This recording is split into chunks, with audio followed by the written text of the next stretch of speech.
সিলেটে আবারও এনসিপিকে ডলা দিয়েছে সেই এলাকার ছাত্র দলের নেতাকর্মীরা। তবে এবারের ডলা অর্থাৎ আজকের ডলা তাদের শরীরের উপর দিয়ে যায়নি, গিয়েছে তাদের গাড়ির উপর দিয়ে।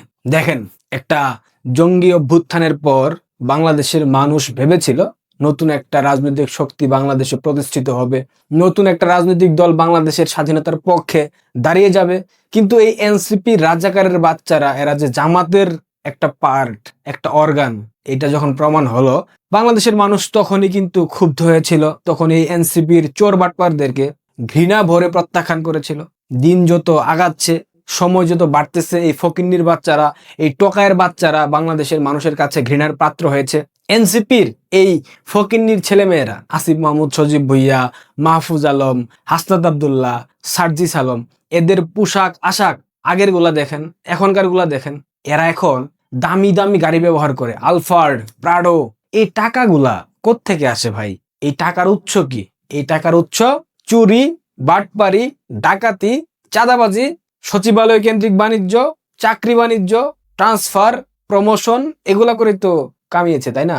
টেন্ডারবাজি অনেকেই করেছে। যারা আবার স্মার্ট ধান্দাবাজ, হাসনাত আবদুল্লাহর মতো, তারা আবার এইসব টেন্ডারবাজির মধ্যে ছিল না। ফোন করলে ট্রান্সফার, প্রমোশন, এসপি, ডিসি, এগুলা করেই মোটামুটি ভালো অঙ্কের টাকা পয়সা কামিয়েছে। অনেকেই দামি দামি গাড়ি ব্যবহার করে। সেই গাড়িগুলা নিয়ে সিলেটে গিয়েছিল। সিলেটে একদম ভাঙা মার খেয়েছে প্রথম। এরপর আজকে তাদের গাড়ির বেহাল দশা বানিয়ে ফেলেছে। সার্জিসের গাড়িটা দেখেন কিভাবে ভেঙে দিয়েছে ছাত্র দলের নেতাকর্মীরা।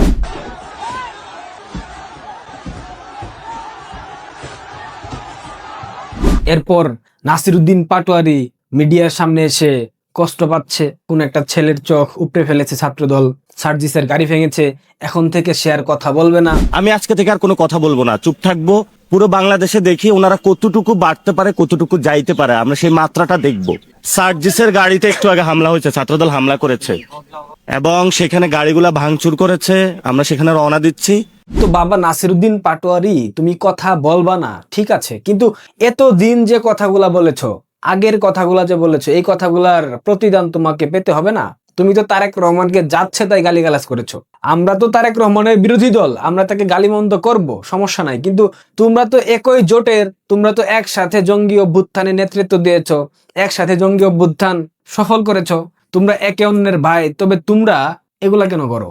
ছাত্রদল কেন তোমাদেরকে পেটাবে? তুমি বা কেন বিএনপির প্রধানকে নিয়ে বাজে কথা বলবা, জাইমা রহমানকে নিয়ে বাজে কথা বলবা, জবাইদা রহমানকে নিয়ে বাজে কথা বলবা, প্রেসিডেন্ট জিয়াউর রহমানকে নিয়ে বাজে কথা বলবা? এটা তো তোমাদের মুখে মানায় না। দেখেন, গত 3 দিন থেকে সিলেটে যা যা নাটক দেখেছেন, সার্জিসের মার খাওয়া, নাসিরউদ্দিন পাটোয়ারির মার খাওয়া, পরবর্তীতে সেখানে হাসনাত আবদুল্লাহর যোগদান, নাহিদ ইসলামের বিভিন্ন ধরনের নাটক, এই সব নাটকের একটা মাত্রই কারণ, বিগত কয়েক সপ্তাহে বাংলাদেশে বৃহৎ কতগুলা ইস্যু হয়েছে, যেই ইস্যুগুলাতে আমাদের নজর দেওয়া দরকার ছিল, আমাদের কথা বলা প্রয়োজন ছিল, কিন্তু আমরা অনেকেই ভুলে গেছি। দেশীয় যে ইস্যুগুলা, জামাতের এমপির ভিডিও ভাইরাল হলো, মেয়ে নিয়ে হোটেলে ধরা খেলো। বিএনপির এক মন্ত্রী, প্রতিমন্ত্রী, সম্ভবত ঠাকুরগাঁওয়ের, তার ভিডিও ভাইরাল হলো, ওইটা ধামাচাপা দেওয়ার চেষ্টা করা হলো। দুদিন আগে ছাত্র শিবিরের এবি জুবায়ের হিজড়ার সাথে আকাম করলো। এগুলা হলো দেশীয় ইস্যু। কিন্তু এই দেশীয় ইস্যুর আড়ালে আরো অনেকগুলা দেশ বিক্রির কাজ করে ফেলেছে জামাত বিএনপি। দেশ বিরোধী সিদ্ধান্ত নিয়েছে জামাত বিএনপি, বাংলাদেশের মানুষের গলায় চাপ দিয়ে ধরে। কয়েকটা সংবাদের শিরোনাম আপনারা দেখেন, আমি পরে শোনাই, এরপর আপনারাই বুঝবেন যে কিভাবে বৃহৎ ইস্যুগুলাকে ধামাচাপা দিয়ে এই সরকার ম্যাচ খেলতেছে।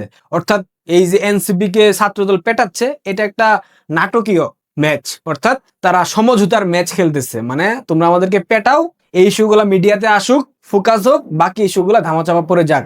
স্ক্রিনের ছবিগুলা দেখেন। শাহজালাল বিমানবন্দরের 3য় টার্মিনাল পরিচালনায় মার্কিন প্রতিষ্ঠানের আগ্রহ। যুক্তরাষ্ট্র থেকে 13 বছরের এলএনজি আমদানিতে সরকারের নীতিগত অনুমোদন। চড়া দামে যুক্তরাষ্ট্র থেকে কেনা হবে 8 লাখ টন গম।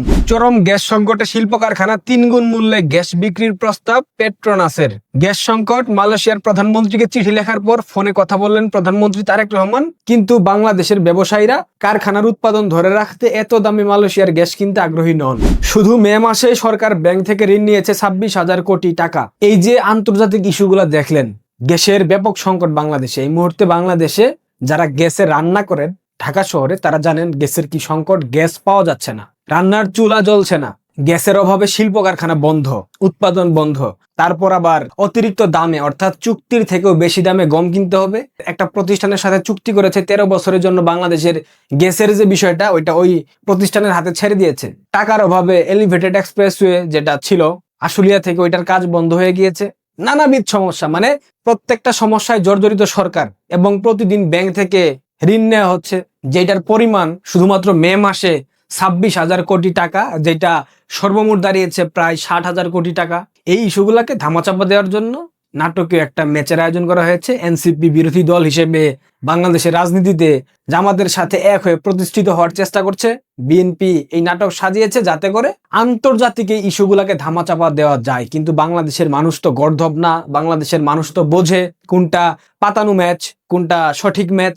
তবে এখানে একটা বিষয় মানতে হবে, এনসিপির এই টুকাইগুলা মার খাচ্ছে, এটা দেখে ভালো লাগতেছে এবং ভালো লাগার কথা।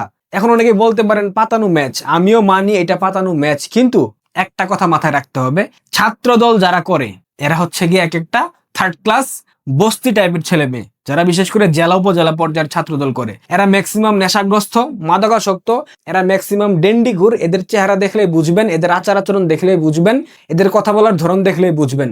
নারায়ণগঞ্জের জাকির খানকে দেখলে যদি আপনারা না বুঝেন কারা সাবেক ছাত্রদলের নেতা ছিল, কারা রানিং ছাত্রদল করে, তাহলে আর ব্যাখ্যা দেওয়ার প্রয়োজন আছে বলে মনে করি না। প্রত্যেকটা টিমেই 11 জনের একটা টিমে বেপরোয়া 2 থেকে 3 জন ব্যাটসম্যান কিংবা বলার থাকে। ক্যাপ্টেন যতই তাদেরকে বারণ করুক যে ফুল টস দিস না কিংবা স্লটের ডেলিভারি দিস না, তারপরেও উইকেটের লোভে অতিরিক্ত হিরোইজম দেখাতে গিয়ে ওই বলার দেখবেন শর্ট বল দেবে, স্লটে দেবে, ফুল টস দেবে, দিয়ে বেধরক মার খাবে।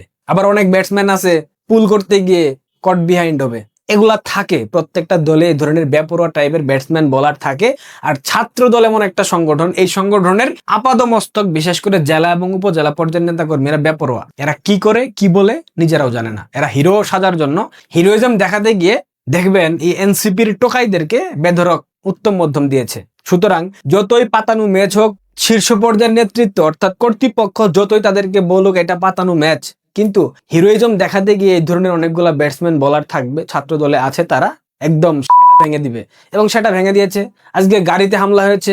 এই পাতানো ম্যাচ যতদিন চলমান থাকবে, নেক্সট হয়তোবা হাসনাত আব্দুল্লাহ খাবে, হয়তোবা নাহিদ ইসলাম খাবে, চলবে। এই খেলা চলতেছে বাংলাদেশের বৃহৎ ইস্যুগুলাকে ধামাচাপা দেওয়ার জন্য, কিন্তু খেলার মধ্যে যে আক্রান্ত হচ্ছে এটা দেখে ভালো লাগতেছে। মানুষ মার খেলে সেটা নিয়ে মজা করতে নেয়, কিন্তু যারা দেশদ্রোহী গাদ্দার টোকাই এরা মার খেলে বাংলাদেশের মানুষ খুশি হয়। এটা কোনো ভায়োলেন্স না, এটাই বাস্তবতা। টেপা তারেক বাংলাদেশকে পশ্চিমাদের কাছে বেচা দিছে, এটা যদি না বোঝেন তাহলে আর কিছু বলার নাই। ভালো থাকবেন, ধন্যবাদ।